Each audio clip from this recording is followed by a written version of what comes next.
You tapping in real quick for this UFC 305.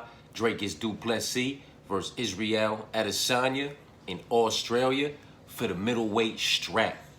We in the down under for the battle of the homelands. Now I'm talking about, and in this video right here, we just gonna chop it up one final time. This is the final thoughts, the final talks, and the final answer as far as that main event is concerned. Dricus Du Plessis versus Israel Adesanya down under for the middleweight strap and the battle of the homelands. Now I'm talking about, listen man, not everybody's gonna like this, but it is what it is. This right here, this is the official pick switch, man. You know what I'm talking about? With all due respect to anybody who was on the side of Dricus, as I was originally, to get this one done in some way, shape, form, or fashion, I do apologize, but this is also why this fight was not wrapped up in any of the main legs, bets, parlays that I put out there for y'all, man. That foundation for the prelims, the main card, the foundation for the whole card, this fight had absolutely nothing to do with it. All of that's still locked in. All of that's still going cash as far as I'm concerned. It's still a clean sweep for the parlays this week, man. Because the fights that aren't locked into the main foundation are offered as swap out options. So one of them's going to smack. You figured, deal me? So this doesn't affect any of that, but it does affect, you know, the pick. You know what I mean? And as far as the pick goes, this is the official pick switch. And I'm switching my pick to Israel Adesanya to be the one to go ahead and get this one done. Most likely and hopefully inside the distance in spectacular fashion, man. You know what I mean? And at the very least, if he doesn't find the finish, then via unanimous or split decision for the new, once again, 3-time UFC middleweight champion of the world. You know what I'm talking about? Listen, man. Old boy talking a bit too much shit for me, man. You know what I mean? He got a bit too fucking disrespectful. His ego got a bit too big for his fucking britches, if you understand me. You know what I mean? I'm not one for all that, man. Especially when you don't even reserve the fucking right. You feel me? You don't reserve the right, man. Not like Israel Adesanya. Respect that young man. Give that young man the respect his body of work and his resume deserves, man. I still feel how I feel about Izzy. Let's not get that fucked up. But I feel that same way about the whole middleweight division as of right now. You know what I'm saying? I feel like the middleweight division is getting ready to experience an era such as when Chuck Liddell lost the light heavyweight title prior to John Jones gaining the light heavyweight title. It's going to move through multiple hands. Individuals are going to become UFC middleweight champions, but not necessarily defend as UFC middleweight champions. The title is just going to switch hands. You know what I mean? Until it no longer does. But in my personal opinion, I don't know exactly when that's going to be. I do feel like the days of Israel Adesanya being a champion, defending champion, and having long winning streaks in this division are definitely over, in my personal opinion. And Dricus Du Plessis, had he, you know, if he's able to secure the victory on Saturday, you understand what I'm saying to you? It's not like he was going to go on to, you know, have a long reign and defend that belt. In my personal opinion, his rematch with Bobby Knuckles, he would lose. It would get set up for a rubber match where he would lose that. His rematch with Sean, he would lose, set that up for a rubber match, and he loses that. You understand what I'm saying to you? So, you know, listen, it's all the disrespectful shit, man. You know what I mean? When you get to talking a bit too much, you know what I mean? That shit bothers me, man. And it really makes me want to see you get your motherfucking soup cooler just busted the fuck open. Snot box, get your eyeballs just bumblebee the fuck up. You know what I mean?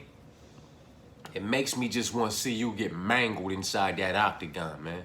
Because you're not even built like that, if we're being honest. It's not like you're somebody who came in here and fought the absolute best of the best from the beginning. Some of them twice, got the belt, defended the belt, you know what I mean, and did all this, that, and the third. You're not. That's not you. That's not your resume. With all due respect, Dricus Du Plessis, that's not your resume. You came in with an absolutely sloppy performance against Marcus Perez from both sides. An absolutely horrendous display of mixed martial arts, in my personal opinion. And you secured that victory. The same can be said. It was an ugly display of mixed martial arts in the Trevin Giles and in the Bradley Tavares fight. Until it wasn't, until you secured those victories. With the Bradley Tavares fight, like, you know, if you look at the numbers and you look at the paper, one might not think about it, but I remember the fight. That fight was a lot hard. You made that fight look a lot harder than one might think it was by looking at the paper and looking at the numbers. You understand what I'm saying to you? And if you're really built like that, that fight shouldn't have been that hard, with all due respect to Bradley Tavares, man. Then Derek Brunson missed me with that one.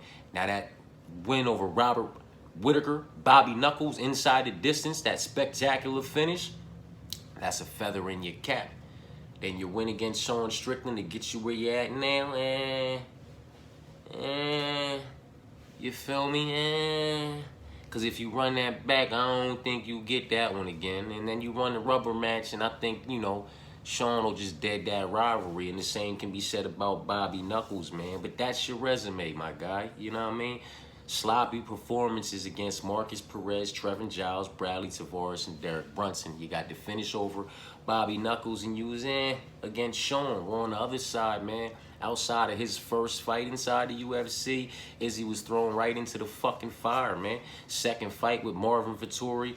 Third fight with Brad, then Derek, Anderson Silva, Calvin, Robert Whitaker, Yoel Romero, Paulo Costa, Marvin again, Robert again, Jarrett, then he lost to Alex, then he won over Alex, and then he lost to Sean. Jesus, my guy. Like, the level of opposition and the resumes are so far from being comparable. You know what I mean? It's undeniably that advantage is heavily held on Izzy's side, along with being, you know, the by far, and I'm talking about levels above, in my personal opinion, the cleaner, crisper, more technical practitioner of the two in the striking department. I think everybody knows that to be a fucking fact. You know what I mean? And, you know, everybody knows how I feel about Izzy. I just said how I feel about Izzy and how I feel about the middleweight division, period. You understand what I'm saying to you? Hamzat ran up to the middleweight division because the welterweight division is a division where the belt can be held down for a bit of time, and not by Bilal, but by Shavkat. Not calling Shavkat to be the one to end Hamzat's run and to end it inside the distance a long fucking time ago. And trust me, that's why Hamzat went to 185, because he knew that 170 is where Shavkat was going to reside and take that title and, you know, end his motherfucking career, man. You feel what I'm saying to you? But that's off topic. We up here where we're at. And this middleweight division, it's how I feel. You know what I mean? The belt's going to change hands. There's going to be no long, you know, defending champions and reigns and winning streaks and all that for any of these individuals, in my personal opinion. It's going to be messy for a bit. You know what I mean? But, you know, when you get to talking all that shit and you get to being all disrespectful, you know what I'm saying? And, you know, I check in on everything. Social medias, Instagram stories, you know what I mean? I watch the pressers, the media. Like, I do my absolute best to, you know, check in and gauge where motherfuckers' temperatures may or may not be, as far as, you know, being teetering on that line of being cocky, you know, being confident, overly confident, or just outright fucking cocky, you know what I mean? And disrespectful, man. And this boy has crossed the fucking line. He's a bit too cocky. You know what I'm saying? His ego's gotten a bit too big for his britches. And he's reckless, man. I've told it to everybody that I've talked to about this fight. He's just a bit too reckless for my taste, man. And, you know, if he pursues, if his pursuit of Izzy is as reckless as his pursuit, even of Rob when he was chasing that finish of Bobby Knuckles, the way that motherfucking chin was just all the way up in the air and out there for the taking. Izzy will take it. Izzy's not Rob. Izzy can function moving backwards. You understand what I'm saying to you? Like, you can be coming at him with a flurry and he can just, boom, I found a shot. You know what I mean? He can time it, he can find it. And if you keep giving him the opportunity, if you keep leaving your motherfucking chin out there for the taking, he's going to take it, man. And I can't sit here and base my pick on continue. You know, I can't base my pick on Dricus off of his durability, you know, and his motherfucking just his volume and his pressure when, you know, durability has an expiration date on it. You know what I mean? It's just about who's going to punch that motherfucking ticket, man. You know what I mean? And I can see, and I honestly hope to see, after all the disrespectful shit this boy was speaking out his motherfucking soup cooler, you know what I'm talking about? I hope to see him aggressively pursuing Izzy with that chin just up and out there for the taking like it always is. I hope that Izzy takes it while moving backwards with a perfectly timed counter, and he sidesteps him and just watches him fucking face plant and kiss the canvas. And for all the shit he been talking, I hope he scrapes his face on the fucking gate on his way down. You know what I'm talking about? Listen, man. My pick against Izzy was more so just a fade against Izzy due to all the reasons I spoke about, man. But all those reasons hold the same for the middleweight division. Dricus wasn't going to win this matchup and then go on and continue winning and defending, you know, that belt. Wasn't going to happen. And after he got a bit too disrespectful for my liking, I did a deeper dive, a deeper dissection. You know what I mean? Dissected everything. I know all there is to need to know about Izzy, and I've watched all the tape and seen all the fights I need to see in and outside the UFC and in the kickboxing rings. You understand what I'm saying to you? So I just went back and rewatched everything that I needed to rewatch on Dricus. And he's just sloppy. He's sloppy. He's aggressive. And that chin's out there for the taking. Now, if Izzy does not take it, I can see Dricus taking rounds 1, 2, and 3 based purely off of aggression, relentlessness, volume, and activity. But then he will slow down significantly after that. And if Izzy's unable to find the finish in the mix of all that in the first 15 minutes, I hope he finds the finish in the final 10 minutes and makes him kiss that motherfucking canvas for all the disrespectful shit coming out his soup cooler. Bust that snot box open, bumblebee them eyes up, and just mangle this young man's whole coconut. You know what I'm talking about? Talking fucking reckless, man. It's one thing if your resume and you know everything about everything that you've motherfucking accomplished and, you know what I mean, already done, and like you paved the way for motherfuckers. You know what I mean? Like, you not that. It's one thing for you to do a bit of barking when you have everything to back it up and you have reserved the right to do so. But motherfucker, miss me with the shit you talking.